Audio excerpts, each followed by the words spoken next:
Beliau pernah merasa hatinya bergejolak saat menggali kisah-kisah Sayyidina Husain yang syahid terbunuh di Karbala.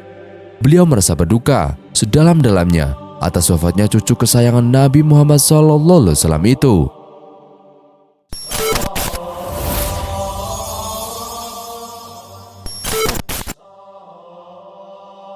Assalamualaikum warahmatullahi wabarakatuh. Sahabat beriman yang dirahmati Allah Subhanahu wa Ta'ala, sebelum lanjut ke videonya, jangan lupa untuk like, subscribe, dan tekan tombol notifikasi. Kisah tragis penyesalan Yazid bin Muawiyah setelah terbunuhnya Sayyidina Husain. Dahulu, Khalifah Yazid memiliki catatan sejarah hitam atas terpenggalnya kepala Sayyidina Husain. Khalifah Yazid memiliki catatan sejarah hitam atas terpenggalnya kepala Sayyidina Husain. Tragedi Karbala tidak bisa terlupakan dalam hidupnya, karena salah satu penyebab wafatnya cucu Nabi Muhammad itu adalah Yazid sendiri. Sayyidina Husain terbunuh dengan terpenggal kepalanya. Setelah itu, kepala Sayyidina Husain dipakai Yazid untuk mainan selama kurang lebih 2 bulan lamanya. Perbuatan ini sangat keterlaluan, apalagi korbannya adalah kepala mulia cucu Nabi Muhammad SAW. Namun anehnya, saat kepala mulia Sayyidina Husain digunakan untuk mainan, kepala itu tidak terluka sama sekali. Bahkan semakin bertambahnya hari, wajah mulia Sayyidina Husain lama-kelamaan malah semakin indah dan tampan. Peristiwa ini tentu menandakan bahwa Sayyidina Husain adalah cucu Nabi yang derajatnya mulia di sisi Allah Subhanahu wa Ta'ala. Beliau adalah sosok pembukanya, pemuda penduduk surga. Setelah kejadian menyedihkan itu, kepala Sayyidina Husain dimakamkan di salah satu masjid yang menjadi kebanggaan Bani Umayyah. Waktu semakin bergulir berganti, tak terasa peristiwa kelam Karbala sudah lama terjadi. Kemudian timbullah rasa penyesalan dalam diri Yazid bin Muawiyah. Ia menyesal atas perlakuan buruknya kepada cucu Nabi Muhammad SAW. Ia terus-menerus menangisi masa lalunya yang penuh dosa dan kezaliman. Bahkan rasa sesal ini masih berlangsung sampai akhir penyerahan kursi kekuasaannya kepada putranya, yaitu Muawiyah bin Yazid. Seperti kita ketahui bahwa kekuasaan Bani Umayyah diturunkan dalam lingkup keluarga mereka sendiri. Namun putra Yazid yang bernama Muawiyah bin Yazid tidak mau diserai jabatan khalifah. Muawiyah bin Yazid masih saja teringat-ingat tragedi yang dilakukan ayahnya. Itulah alasannya Muawiyah bin Yazid enggan terjun ke dunia politik. Ia kemudian lebih menyukai kehidupan sederhana dalam kezuhudan serta sebagai cara untuk menebus dosa dan kesalahan ayahnya Yazid. Muawiyah bin Yazid lalu dikenal sebagai orang yang sangat zuhud. Ia pernah berkata, mencintai dunia adalah pangkal dari segala kesalahan. Akhirnya, karena Muawiyah enggan terjun ke dunia politik, maka jabatan kekhalifahan selanjutnya diberikan kepada Marwan bin Hakam. Meskipun Yazid bin Muawiyah pernah menapak noda hitam dalam sejarah Islam dan kepada zuriyah Nabi Muhammad SAW, tetapi kita tak boleh mencelanya. Kita cukup mendoakan orang-orang yang bersalah itu supaya dosa dan kesalahannya mendapat ampunan dari Allah Subhanahu wa Ta'ala. Memang di dunia ini manusia tentu memiliki salah dan dosa, kecuali para nabi-nabi Allah Subhanahu wa Ta'ala. Selanjutnya, setelah wafatnya Sayyidina Husain, garis keturunan kemudian diturunkan kepada 6 atau 7 anaknya. Satu di antaranya, mereka adalah seorang anak laki-laki bernama Sayyid Zainal Abidin. Sedangkan untuk keturunan anak-anak perempuan, Sayyidina Husain banyak tersebar di wilayah Damaskus. Banyaknya keturunan Nabi Muhammad SAW dari jalur Sayyidina Husain ini, maka kemudian menjadikan wilayah Damaskus menjadi salah satu tempat yang berkah. Inilah kisah Imam Syafi'i dituduh Syiah karena puisinya tentang Imam Husain. Dahulu, Imam Syafi'i adalah salah satu ahli fikih termasyhur dalam mazhab Sunni. Beliau pernah merasa hatinya bergejolak saat menggali kisah-kisah Sayyidina Husain yang syahid terbunuh di Karbala. Beliau merasa berduka sedalam-dalamnya atas wafatnya cucu kesayangan Nabi Muhammad SAW itu. Deras sekali rasa sedih itu mendapati hikayat kelam Karbala. Untuk mengungkapkan kesedihan itu, Imam Syafi'i lantas menuangkan dalam tulisan puisi. Dalam kitab Diwan Al-Imam Asy-Syafi'i, ada sebuah puisi Imam Syafi'i yang bisa bikin pembacaannya meneteskan air mata. Berikut puisinya. Hatiku mengeluh karena hati manusia sedang merana. Kantuk tak lagi datang, susah tidur membuatku pusing. Wahai siapa yang akan menyampaikan pesanku kepada Al-Husain yang dibantai meski tak berdosa, bajunya seakan-akan dicelup basah dan memerah.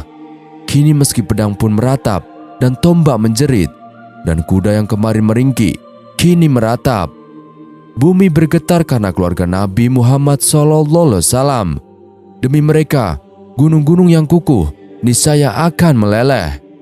Benda-benda langit rontok, bintang-bintang gemetar. Wahai cadur-cadur dirobek, demikian juga hatiku. Manusia bersolawat untuknya yang diutus dari kalangan Bani Hasim. Dia juga memerangi anak-anaknya. Duhai alangkah anehnya, jika aku dianggap berdosa karena kecintaan kepada keluarga Nabi Muhammad SAW, maka aku tidak akan pernah bertaubat dari dosaku itu. Imam Syafi'i memang sangat rajin mempelajari sastra Arab klasik.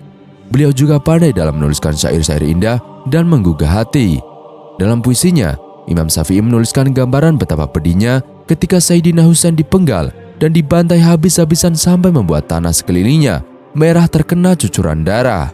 Dengan tulisan puisi ini, Imam Syafi'i berharap agar kisah sejarah Sayyidina Husain bisa dijadikan suluh oleh umat Islam dalam menelusuri kebenaran dan membungkam tindak kezaliman. Semangat Sayyidina Husain juga membawa pengaruh Imam Syafi'i dalam menuliskan fatwa-fatwa yang dirasa provokatif oleh penguasa. Fatwa itu adalah kebaikan dunia dan akhirat terdapat dalam 5 perkara. Jiwa yang merasa cukup, tidak menyakiti orang, mencari rezeki yang halal, selalu bertakwa, dan selalu percaya dan bergantung kepada Allah dalam semua hal. Fatwa ini tentu berlawanan dengan fatwa kehidupan penguasa Harun ar-Rasyid, sang khalifah dinasti Abbasiyah. Sebab karya-karyanya, Imam Syafi'i lantas tidak suka berkecimpung dalam dunia politik kekuasaan. Bahkan pernah Imam Syafi'i diburu oleh penguasa Harun ar-Rasyid karena Imam Syafi'i dituduh berupaya melawan pemberontak dan membela kelompok Syiah. Kala itu, memang ajaran Syiah dianggap sebagai ajaran yang membahayakan kerajaan. Padahal sebenarnya, Imam Syafi'i hanya meluapkan rasa dukanya dan rasa cintanya kepada Sayyidina Husain yang bernasib malang. Di sisi lain, Sayyidina Husain adalah cucu kesayangan Nabi Muhammad SAW. Sebab karya-karya Imam Syafi'i yang dianggap berbahaya, kemudian mengakibatkan Imam Syafi'i dan beberapa muridnya dijebloskan ke dalam penjara oleh penguasa. Imam Syafi'i tetap kukuh dengan sikapnya dalam membela kebenaran dan memerangi kezaliman. Beliau enggan merevisi fatwa maupun karya puisinya meskipun harus dipenjara. Selain itu, penderitaan di penjara tidaklah sebanding dengan perjuangan besar Sayyidina Husain dalam melawan kezaliman penguasa. Begitulah sekilas kesedihan dan kecintaan Imam Syafi'i saat menulis hikayat wafatnya cucu Nabi Muhammad SAW yang sangat tragis dan menyayat hati. Imam Syafi'i merupakan salah satu ulama salaf terbesar panutan umat Islam di dunia. Keilmuannya terhadap ilmu fikih tidak diragukan lagi. Karenanya wajar jika Imam Syafi'i mendorong umat Islam untuk menuntut ilmu. Ada banyak nasihat Imam Syafi'i kepada umat Islam agar belajar dan menguasai ilmu pengetahuan. Berikut beberapa nasihat Imam Syafi'i tentang ilmu pengetahuan dan penuntut ilmu. Yang pertama, ilmu dan mencatat.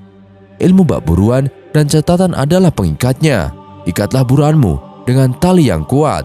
Sungguh bodoh jika kau berhasil memburu rusa, namun kau biarkan ia tak terikat di tengah makhluk lain.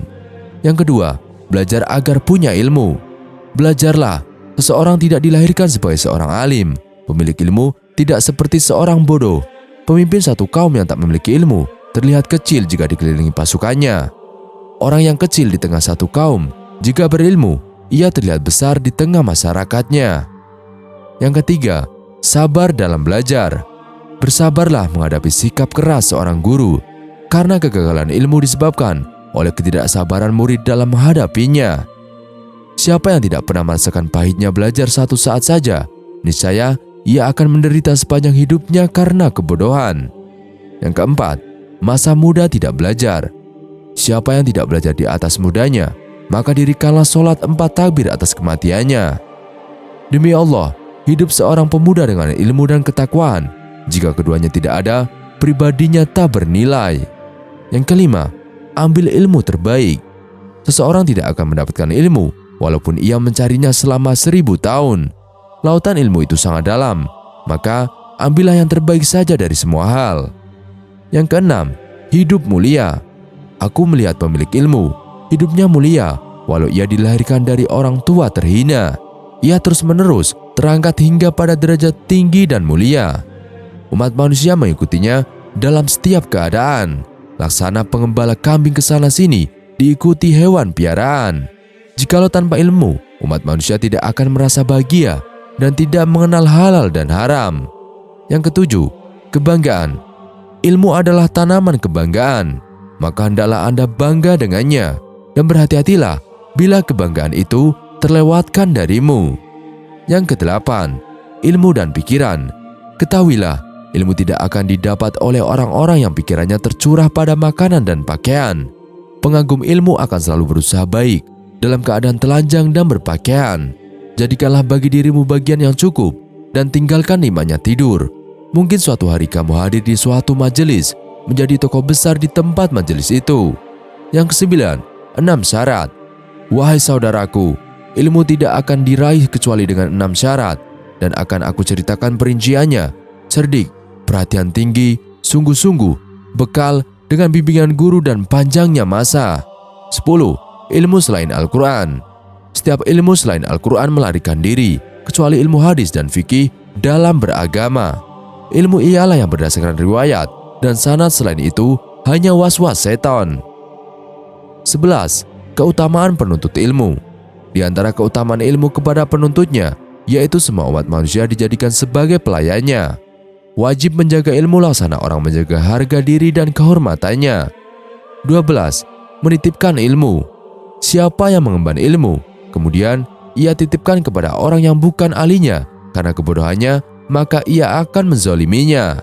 Dan itulah nasihat Imam Syafi'i tentang ilmu, belajar, dan kemuliaannya. Wallahu a'lam bishawab. Sekian kisah kali ini. Kurang lebihnya kami mohon dimaafkan. Yang benar datanya dari Allah Subhanahu wa Ta'ala. Khilaf atau keliru datanya dari saya pribadi. Wassalamualaikum warahmatullahi wabarakatuh.